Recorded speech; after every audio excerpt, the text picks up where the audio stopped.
If you have access to a garage or a home gym, here is a simple but highly effective strength training program that you could follow for great results. To be honest, you could also do this in a commercial gym too. The bits of kit that you're going to need is a power rack or squat stand, barbell, plates, and ideally a bench. Now, if you don't have access to a bench, then no dramas, you can just focus on the mill press. Now, it's going to be 3 times per week. You're going to use a simple double progression model, which I'm going to get into later in the video. Day 1 looks like this. You're going to squat, bench press, pull up, and side hold. With the squat, the key coaching points that you're looking for: make sure the weight stays evenly distributed on the foot, make sure the knees are pointing out and your knees are tracking over your toes. You're looking to keep your shoulder blades as tight as you possibly can, actively pull the bar down onto your shoulder blades. And then you're looking to come down as low as you possibly can while keeping those previously mentioned coaching cues. If you're technically not great at the squat, I highly recommend you check out this video here. With the bench press, just make sure you've got a strong grip of the bar. Make sure that the shoulder blades are squeezed in as tight as you possibly can towards the bench. Imagine that you're pulling the bar in half. This will increase stability. And then just make sure that your leg drive is up and back into the shoulders as shown. With pull-ups, you're going to take a shoulder width grip or slightly wider. Imagine when you're pulling yourself up, you're trying to bend the bar in half and you're trying to put your elbows into your back pocket. Make sure that you stay braced through the midsection throughout the lift. If you can't do a pull-up, then use a resistance band if you have access to one. If you don't have access to one, then I would just do the Australian pull-up.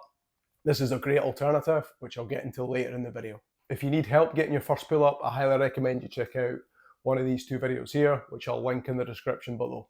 With the side holds, just make sure that you stack your hips and shoulders on top of one another. The progression goes from hands crossed over the chest to hands at head to either arms straight overhead or weighted at chest. Day 2, you're going to Bulgarian split squat, dip, Australian pull-up and front hold.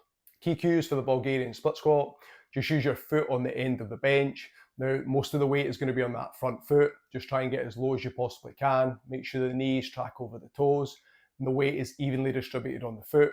Keep the shoulder blades nice and tight and the bar actively pulled down onto your shoulder blades. If you struggle with this movement, you can easily do it with the back foot on the ground, whatever feels best to you. With the dips, just make sure that shoulder blades are protracted at the top of the movement. Make sure they're retracted at the bottom of the movement, nice and tight. Make sure that you keep a slight body lean and then make sure you're braced through your midsection throughout the whole lift.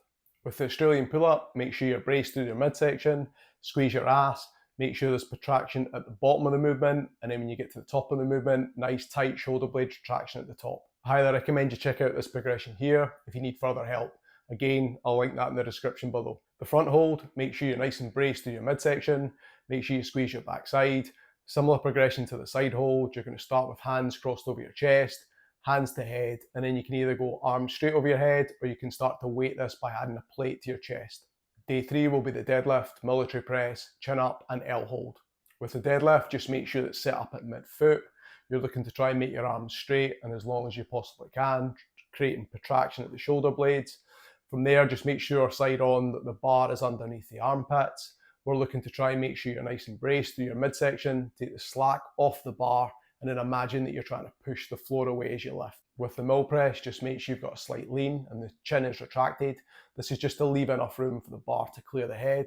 Once the bar starts to clear the head, you can push the head back through and just make sure everything's stacked on top of one another. Chin up is the same approach as the pull up. Just imagine that you're trying to bend the bar in half as you pull yourself up to the bar and you're putting your elbows into your back pocket. Make sure you stay nice and braced throughout the lift. If you can't do the chin up, then use a band. If you don't have access to a band, again, use the Australian pull-up as I've mentioned previously in this video.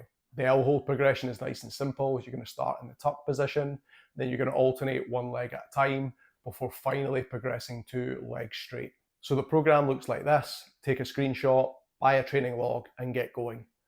Now, most of the exercises within this program are going to be between 5 and 10 reps. Once you can hit sets across at 10 reps, you'll add weight, drop the reps back down, and then rinse and repeat the process. Really simple stuff. For the core exercises, I put between 20 and 30 seconds. Once you can hit sets across at 30 seconds, move on to the next progression, or either increase the length of that current progression. It's entirely up to you. Other key considerations within the program: within your rest periods, just make sure you're taking at least 2 to 3 minutes to allow for sufficient recovery. Intensity wise, you're going to train pretty hard, but you're going to leave 1 to 2 reps in the tank on each set. A key point that I want to make: there are no magical programs, there are no magical training methods. The key ingredient is consistency. making sure that you're training with good effort, you're getting decent recovery, sleep, nutrition, and you're doing that over the long term. That's ultimately what creates great results. Hopefully you found this video helpful. If you do have any questions on the program at all, fire a comment below and I promise I'll get back to you.